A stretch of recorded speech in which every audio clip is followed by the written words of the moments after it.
All right, let's just jump right in. You know, when you get two absolute titans, like Lady Gaga and Bruno Mars on a track, you're expecting fireworks, right? But Die with a Smile? Wow, it's so much more than just a song. It's really this perfectly told short story about the end of the world. And that's what we're going to do today. We're going to deconstruct it piece by piece. And right out of the gate, this song just hits you with this enormous hypothetical. It's the ultimate what if, you know? A question that's just designed to make you stop and really think. Because in the universe of this song, the end isn't some far off maybe. No, it's a certainty. And that's really the question it's asking you, isn't it? Before a single verse really kicks in, the song is already pulling you into that moment. It wants you to put yourself right there, which makes the whole thing feel incredibly personal, right from the very first line. Okay, so every great story needs that hook, right? That inciting incident that just gets the whole ball rolling. And the opening verse here, man, it is a masterclass in setting the stakes and setting them immediately. So instead of starting with, a news report about an asteroid or some huge disaster, the story grounds us somewhere way more personal. It all kicks off in the quiet, kind of unsettling world of the subconscious, inside a dream.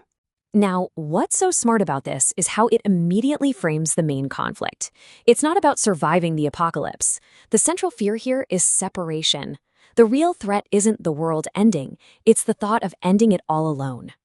That dream, it's the catalyst. It's like a premonition that forces the singer to wake up. And I mean that both literally and figuratively.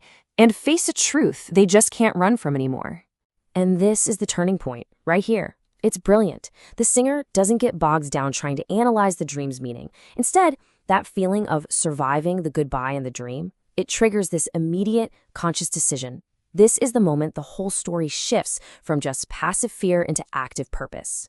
So, with that realization still fresh, a really definitive choice is made.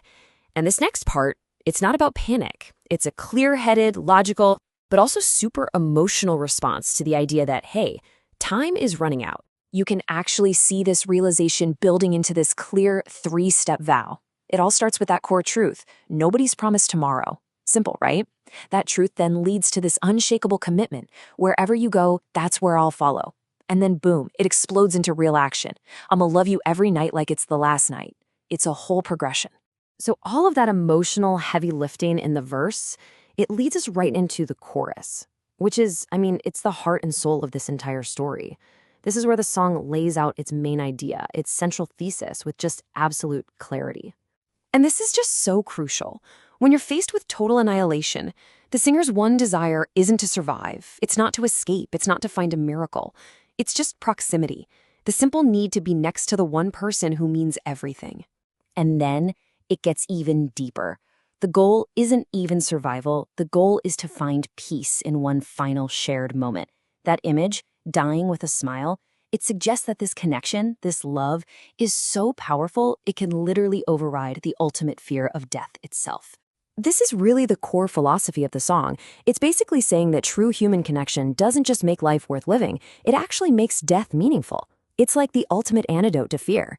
Now, look, it would be easy to hear all this and just write it off as some simple, idealized love fantasy. But the second verse, this is where the song gets really, really clever. It grounds this huge, epic love story in something much more real and relatable. And boom, just like that, we find out this isn't some perfect fairy tale romance. Nope, there's been fighting, there's been pain, there have been moments of just wanting to give it all up. This one line adds this whole layer of history and realism that makes that chorus hit so much harder. So you've got this incredible contrast going on. The song is totally open about the friction, the screaming, the arguments, but then it immediately pivots and declares that their love is the only war worth fighting for.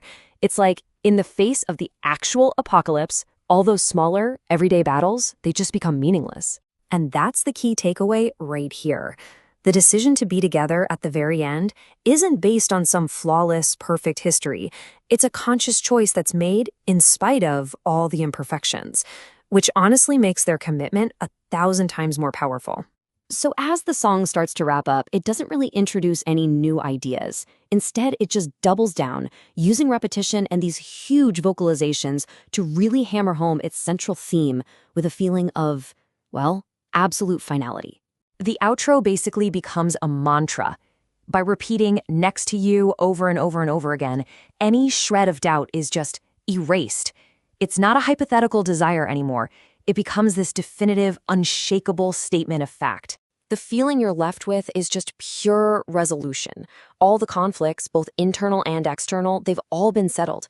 There are no more questions to ask. There's only this one single, simple truth that's left standing.